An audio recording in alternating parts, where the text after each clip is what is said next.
Good afternoon, everyone, and welcome back to Stories That Inspire Us. Wow, what a story we have for you today. And by the way, my name is Janice, and I am the host of Stories.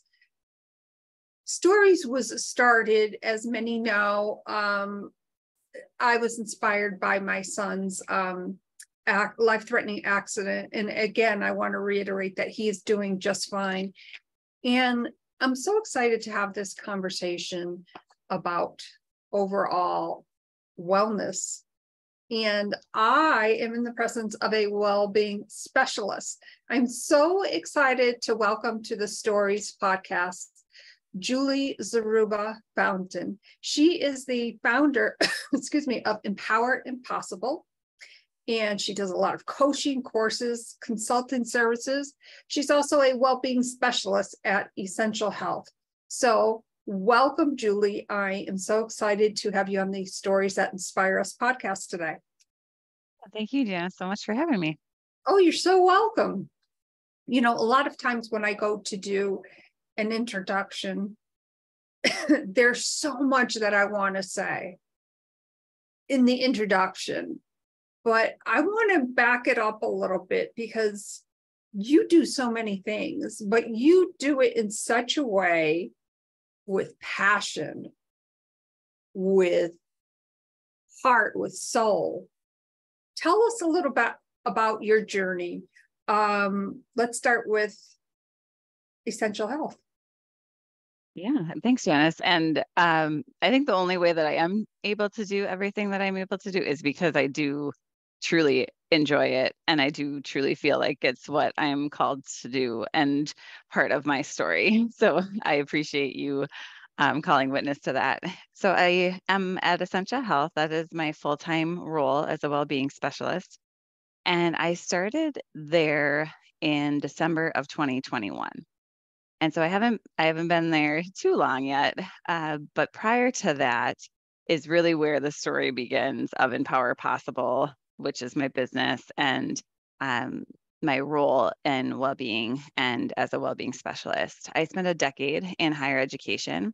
I started that role almost out of grad school. I spent 2 years in research after grad school and then started in my role in higher education and now work in healthcare, as you mentioned. But Empower Possible really came to be after I received my MBA in change in leadership. And I recognized a lot of the things that I learned in my first master's degree of health and nutrition and exercise science, which is where my love of well-being came from.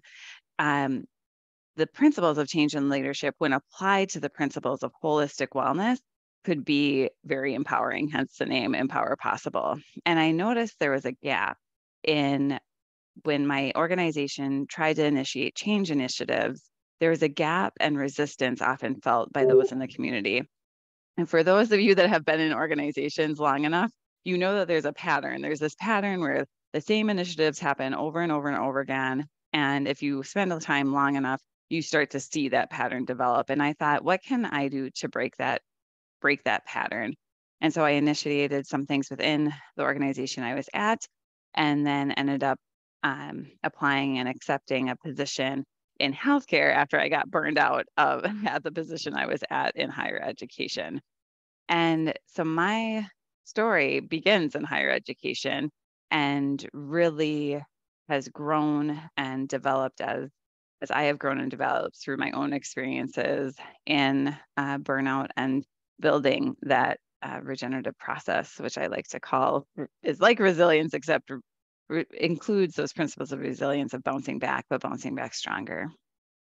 And that resiliency is really what carries you through. But I just want to go back just a smidgen, because as I'm like looking at my notes, scribbling here, you mentioned 2 master's degree. Did I hear that correctly?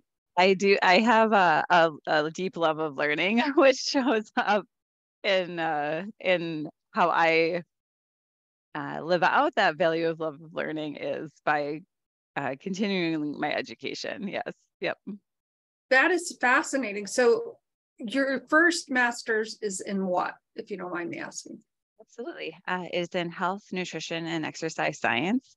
which was a custom degree that I worked on at North Dakota State University. And it was when I was in that graduate school program that I was able to work in corporate wellness as my graduate assistantship. So that was my first introduction to to corporate wellness, which I still implement those strategies today at my work. Wow, that's wonderful. And so I would assume that you are, your love of education, your further development to learn more, to know more, as obviously, even though you experienced the burnout, it's been able to evolve in so many different ways for you. Yes, absolutely. What kept me going in my role was the fact that I was able to teach along with having a full-time staff role in higher education. I was teaching, I was an adjunct, and it was the love of that that kept me going for so long at that institution. And then also the abilities to practice and try out what an experiment, which kept me going at that institution for a long time. But I ended up just hitting a ceiling at that institution and was no longer able to grow.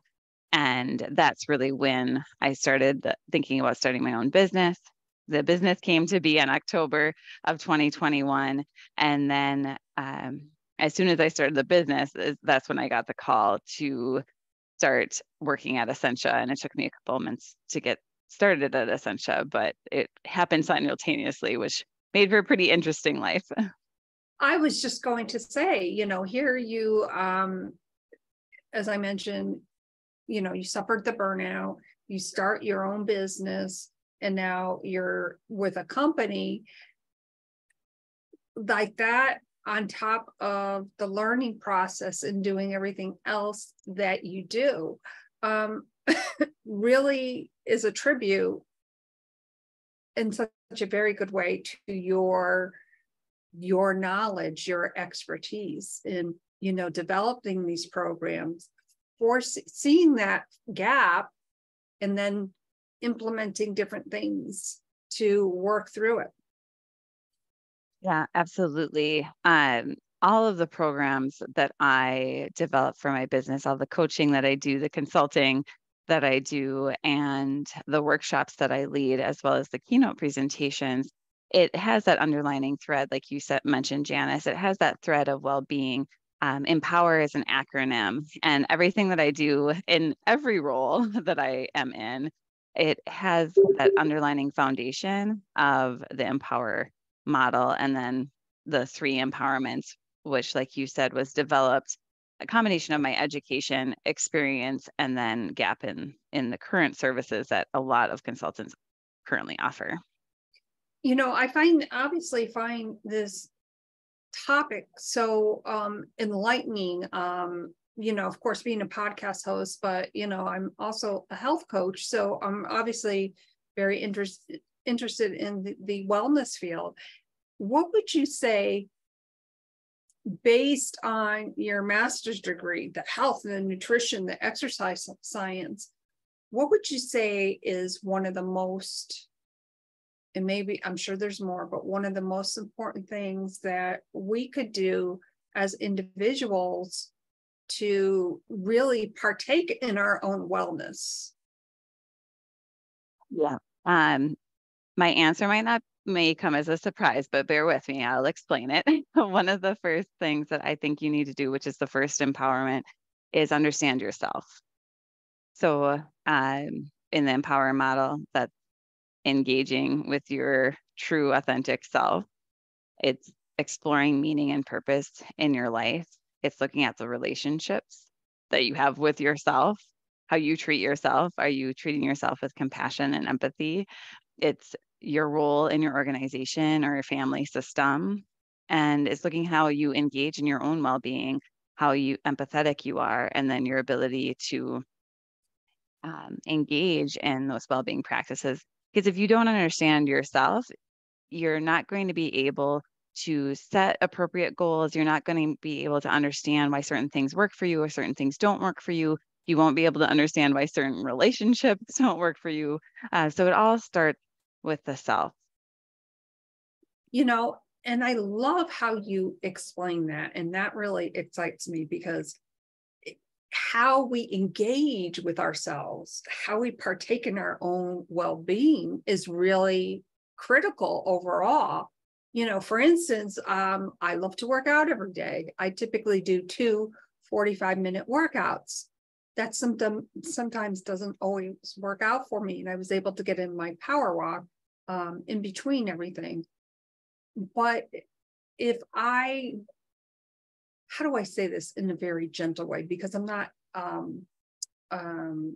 being down on myself, but if I don't set these intentions, these goals for each day, I will find an excuse. I will justify my behavior. But in the end, it really makes you feel kind of crappy. So why do that? Like, that doesn't make any sense, right? Yep, absolutely. And that's the balance and harmony that you need to find, is giving yourself compassion when you need it, but then also knowing what you need to motivate yourself in a very positive way, not in a shaming way, but in a way that, if I'm the type of person, if I want to be a person that has well-being as a goal of mine, and that's important to me, then here are the things that I will need to incorporate in my life. And if I don't incorporate those things, like, do I want those consequences of not incorporating those things? And it's just recognizing that you can't have it all at once, but you can have it all eventually, by building and incorporating small habits and making changes and adjusting your priorities. And that's so important, because those small changes, which I think some people don't realize, I know we're kind of in an instantaneous society. Like, we want to lose 10 pounds by Friday. That's not realistic. Well, why not look at that differently and say, you know what, I'm going to start today with a very mindful practice of going for my walk. It doesn't have to be 45 minutes, but maybe you have 20 minutes, and that builds up when you stay consistent with those short-term goals. That's like the basis, that's your foundation. And I would ask myself, and take it a step further and ask myself, why do I want to lose 10 pounds? Mm-hmm. And maybe, is it because someone mentioned something to me about my weight? Is it something that I want to aspire to be and look like someone else? Like, what's the reason behind that? And thinking about those goals. And if you're constantly searching to be like someone else, or constantly searching to please someone else, then you're never realistically going, even when you reach that goal, you're never going to be satisfied. And it's not going to lead that sense of well-being, because it wasn't truly an authentic goal to yourself. And it wasn't truly something that was important to you for the reasons of empowerment. And when you have those external goals, like weight loss, for example, it's a very common one that a lot of people have. But if you look at what's underneath, maybe a goal that you would want to have is, I want to sleep better at night. So I want to sleep better at night. So I'm going to incorporate exercise into my daily life. I'm going to try to eat better. I'm going to try to stop snacking a little bit earlier at night. Is the outcome going to be weight loss? Most likely, but that's not the ultimate goal. So sometimes reframing health goals in a way that is more holistic can lead to an outcome that's longer lasting and more beneficial to your overall satisfaction with your life and happiness. That is so true, because the reframing part of it, if we just looked at, as you say, like, we were, obviously I brought up weight. Oh, you want to lose 10 pounds. Well, keep asking yourself the why. Is it because you're not sleeping good at night? Like, what other stresses are involved? And when we say stress, like, everybody has stress. I mean, we can plan our day as perfectly as possible, and then something happens and things get all out of whack. And as you mentioned, where you live, you've had a lot of snow this year, and you mentioned something about hiking, that you weren't able to do that as much as you love to do, I should say. Absolutely. And I am someone that I like a good plan. I'm a planner. The reason why I can do a lot of these things is because I'm incredibly organized, and that's a strength of mine. I didn't really realize it was a strength until someone shared it with me that, Well, yeah, of course you're able to do those things because you create those systems in your life to support yourself. And I know that that also can be a hang up sometimes because when one thing gets knocked out of order, there can be a domino effects if you don't have those skills to be adaptable as well. So there's always these set up a good plan and recognize as you work towards your plan that you're going to have to adapt, that it might not go with the flow. And if it doesn't, that doesn't mean it's a failure. If things don't pan out, that doesn't mean everything's ruined. You got to let go of that attachment, which is easier said than done. But letting go of that attachment to the outcome and enjoying the process will, again, set yourself up for more success because you recognize that this moment right now is what's important and how I'm living in this moment is what's important. Yeah. And you know what? As you mentioned, enjoying the process, would you say, is it a fair statement to say that you practice what you preach? This is one of the things that I am definitely working on. I do love the outdoors, and that is really what helps me live in the moment is those chances when I can be outside and embrace the environment, whatever challenges they may be presenting at the time. And living in Duluth, Minnesota, we definitely face a lot of challenges and opportunities to test ourselves in the elements. But I do sometimes find myself getting caught up in rushing to the deadline and rushing, making sure that as these tasks come across that I attend to them. And I need to make sure that I connect them with my overall purpose and meaning. And fortunately, because I do feel I'm called to this work, I can do that pretty easily. But it is easy to have it slip from your mind. I have post-it notes that help me remind myself of that. And I also um, have a mindfulness practice that I try to incorporate throughout the day. And those are the things that help me show up to this work and to recognize that it is about the process. It is about the process because we really should enjoy the journey. And part of, as I say, like I practice what I preach, but there are those days where you know what, it ain't gonna happen. And those are the days where, let's face it, we've all had them. Those are the days where it's maybe hard to wake up, it's hard to get up, hard to get out of our own ways. And to have those mindful practices, I think is really a great thing to do. And my sister and I always talk about the journaling aspect, putting pen to paper, and it's so important, but you have to be gentle and kind to yourself in that process.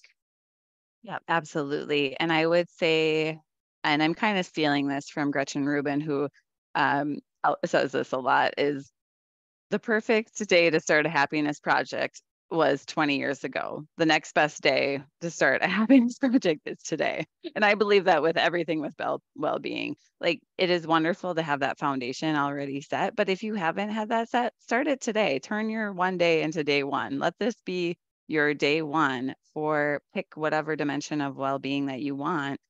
Maybe it's physical, maybe it's mental, maybe it's social. Pick one of those and say, okay, today I'm going to work on, you don't necessarily have to use the word social well-being, but if that works with you, you can use it. I'm going to work on my social well-being. I'm going to send my friend a text and see if they want to go for a walk later this afternoon. Just pick one of those areas that you feel like maybe I could address a little bit and think about one step today that you can take. And once you get that ball rolling, it gets easier.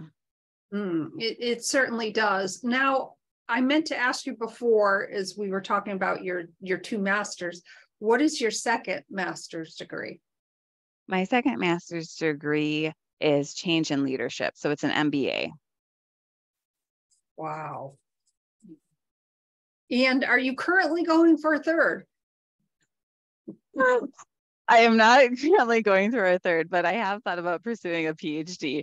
However, the PhD is a work in progress. But yes, I just returned from a conference about a couple of weeks ago, and so that's kind of how I get my love of learning now is through conferences, online programs. You mentioned practice what you preach. I practice what I preach. I take courses on well-being. I take courses on regenerative practices. I take courses on health promotion and speak with others that care about the topics that I care about. And with regards to Empower Possible, there's so many things that are empowering. What has been, for instance, maybe one of your clients that you're coaching that had a goal and maybe they weren't sure it was going to come to fruition, but then they worked on it and they got to their goal. Have you had any experiences like that? Yes, I have. So one of the courses that I have on my website and then have also taught is called Empower, and it goes through the Empower model. And one of the students I know mentioned to me, I do class evaluations because I always want to learn how people are learning and what I can improve on to make the class better. And they mentioned to me one of the most important things was learning to say no. And that's what was holding them back, is they would take on too much, they would get overwhelmed, and then they would just quit everything because they weren't able to find that harmony in their lives between working on things that they care about and setting enough boundaries so that they can actually work on the things they care about instead of having it all pile up. So it's learning those skills in the Empower model really helped them achieve their goals because they recognize I actually need to say no in order to get to the goals that I want to accomplish. And they were a college student at the time, and there's lots of opportunities in college to get involved, which is wonderful. And we as people outside of college also have endless amount of organizations we can dedicate our time to and projects we can take on. And that's why the self is so important. Learn what your top priority is, and then learn what's going to support you in achieving that. And then it might sound harsh, but say no to the rest. It doesn't have to be a no forever, but it's a no for right now. And no is a complete sentence and does not require any explanation. Yeah, absolutely. And that can be so hard for so many folks. If we're someone, sometimes there's the label people pleaser or obliger, or I like making people happy.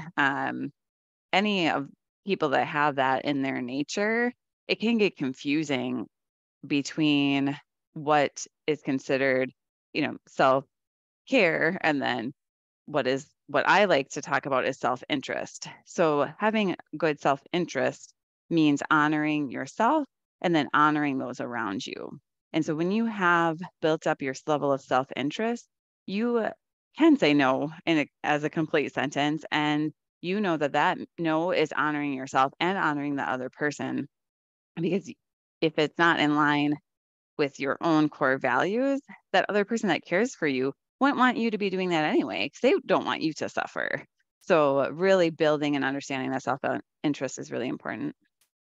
And that self-interest could be so many different things. Like, I'm sure that a lot of people have, maybe not necessarily keep a list, but have a list in their mind of those things that are very important to them. For me, of course, books. I love to read. I'm a nerd when it comes to that. Speaking of organization, I love learning about different organization apps, for instance, and how they work. And I'm kind of nerdy as far as all that goes. Nerdy on a bad hair day. Okay, I get it. I'm kind of poking fun at myself, but in a good way. But whatever it is for that person, even maybe if they have to write in their schedule, their daily planner, from 1 to 2, I am going to read, my self-improvement book or whatever it may be. I'm going to go for a walk, whatever that interest is for them. And it's okay to set yourself as a priority. Yeah, absolutely. Yeah, absolutely. It's okay to set yourself as a priority. And I would say it's foundational to your well-being. if well-being is something that's important to you, you have to set yourself as a priority. Otherwise, you're never going to be able to accomplish your well-being goals or your health goals. And while you may be able to have whatever your definition of success is, it won't be very fulfilling if your definition of success includes you having to suffer to get there. That is so true. What for you personally, when you think of your success, and what is one thing that pops out to you like, bam, I am good at this? I think my success, and it's not necessarily a business goal, but the ability to connect with others on a human level, regardless or not if there's a business outcome that's associated with that relationship. I think sometimes being a business owner, um, you're you can get pushed in that world where always be selling. And to me, the success that I have is been able to counter that culture in business that's pushing people to be that way, and to really say it's about human relationships, and it's about this mutual respect, and it's not about what can I get from you, but what can we learn from each other. And it's hard to fight that narrative of always be closing, always be selling, always be making, so many dollars an hour. But really, for me, my success lies in the fact that I have this foundation of people in my life that can support me and recognize, like, you can fight that culture, that capitalism, and you can run your business how you want to run your business that feels good to you. Yeah.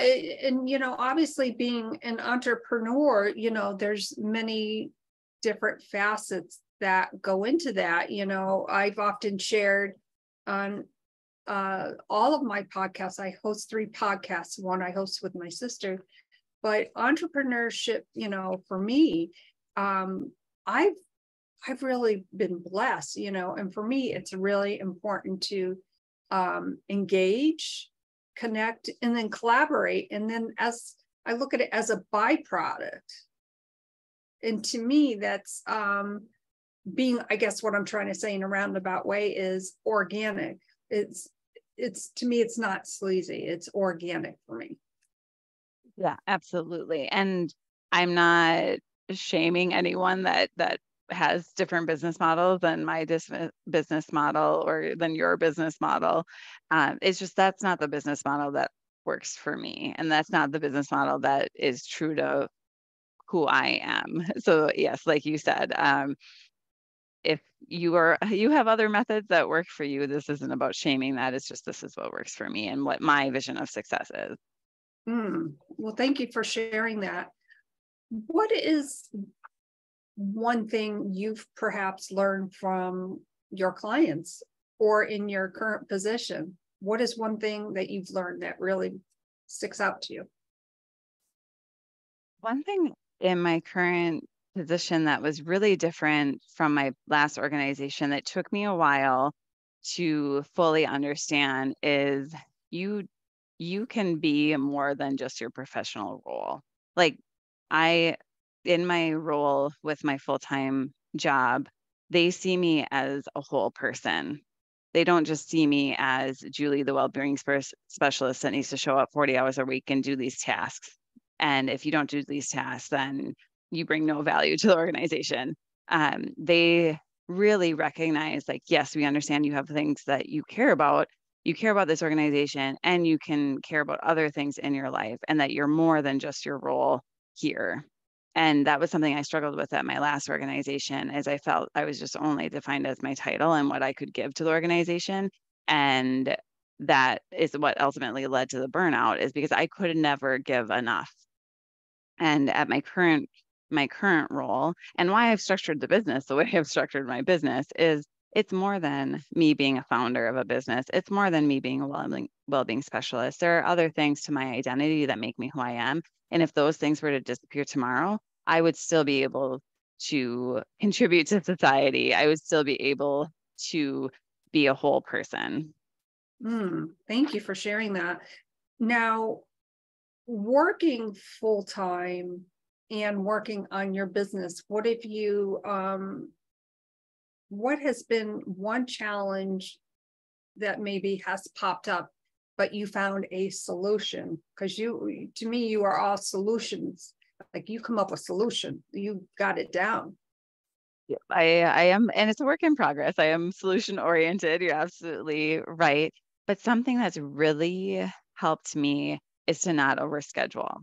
So I love my calendar, and some people are calendar phobic, and I understand that. And but this is the strategy that works for me. Is I put everything, every work task, every event with my friends, every planning, I put in there the event itself, and then I also put prep time or debrief time, and including workouts or whatever Mhm. it is that I need, transportation time, so that once that day is full, that day is full. And there's no things due to get double booked or triple booked sometimes. And then I got to figure out how to organize and move things around. But once it's in the calendar, at least I can make a plan to how to sort things out. And I know that things can get moved to the next day. That's not a higher priority, or things that I need to work on. They are color coded in certain colors that mean things to me. And so it's really, that calendar has been my tool and my strategy for overcoming possible conflicts in my schedule.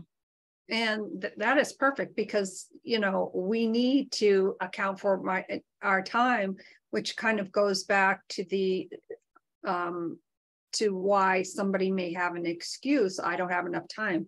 Well, we need to look at our time effectively. Are we using it in an effective manner?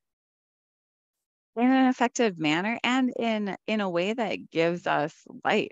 Yes, there are some chores that we need to do that are going to drain us. Um, there's household chores you just like, they don't feel life-giving, but that's a state of mind as well. So it is about looking at your schedule and thinking about what's like life-giving to you. So for me, sometimes I could spend 20 minutes on social media, or I could spend 20 minutes going for a walk outside, making sure that I'm not scrolling social media as I'm walking, that I'm aware of my surroundings. So it seems sometimes like you don't have a lot of choices, that this is the world that we live in. But if you look at all the decisions that you make in one day, there are a lot of choices in how most of us spend our time. And yes, we all have obligations that we need to, but when you break it into 10 or 15-minute chunks of time, and you think about where those 10 or 15 minutes are, you can find a 10 or 15-minute chunk of time. Most of us can find a 10 or 15-minute chunk of time to do something life-giving. That is so true. Julie, how can our viewers and listeners connect with you further? Yes, and I love connecting with audiences. Thank you so, Janice, so much for offering that up.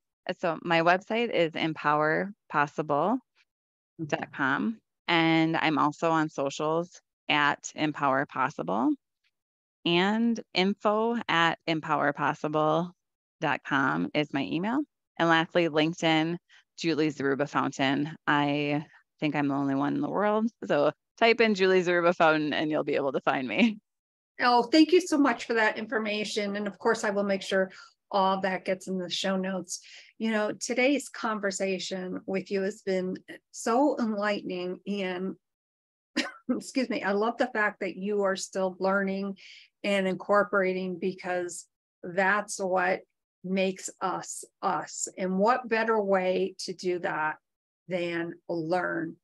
Thank you so much for sharing your story today. And I'm inspired by your creativity. You're challenging yourself to really not overschedule. I have to say that because I think a lot of us do that. I know I'm guilty of it from time to time. But in any event, you know, thank you so much for being here with me today, Julie. And I want to thank all of our amazing guests currently on the Wisdom Audio app. Thank you so much for being here. Remember, if you have a story to share, somebody needs to hear your story to be inspired. Today, I was inspired by Julie. Thank you all so much, everyone. Enjoy your afternoon. And remember, don't overschedule.